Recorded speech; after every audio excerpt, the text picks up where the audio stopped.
Hi friends, ఎలా ఉన్నారు? ఈరోజు ఈ వీడియోలో పాలక్ పొరాటా మెత్తగా ఎలా ప్రిపేర్ చేసుకోవాలో చూపిస్తాను. అండ్ ఫుల్ వీడియో చూడాలంటే పైన లింక్ ఉంటుంది, చెక్ చేయండి.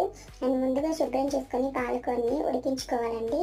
అండ్ చల్లారాక మిక్సీ జార్లోని ఇలా మిక్సీ చేసుకోండి కచ్చా. అండ్ లాస్ట్లోని పచ్చిమిర్చిని అలాగే అల్లాన్ని యాడ్ చేసుకోండి, బాగుంటుంది.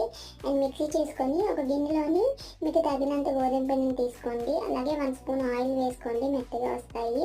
అలాగే 1 స్పూన్ చిలకని యాడ్ చేసుకొని ఈ పేస్ట్ని కూడా యాడ్ చేసేసుకోండి ఫ్రెండ్స్. అలాగే కొద్దిగా కలుపుతున్నప్పుడు అండ్ సాల్ట్ని కూడా మీకు తగినంత రుచికి సరిపడా అండ్ పిండిని బట్టి యాడ్ చేసుకోండి. ఇలాగా పిండి ముద్దలా ప్రిపేర్ చేసుకొని అరగంట పాటు అలాగే వదిలేయండి. అండ్ ఒక బాల్ సైజు ముద్దను తీసుకొని చపాతీలా చేసుకొని పొయ్యి మీద వేసి 2 వైపులా కాల్చుకోండి ఫ్రెండ్స్. కాల్చిన తర్వాత నెయ్యి కానీ ఆయిల్ కానీ యాడ్ చేసుకోండి. అప్పుడు మెత్తగా వస్తాయి, బాగా టేస్టీగా కూడా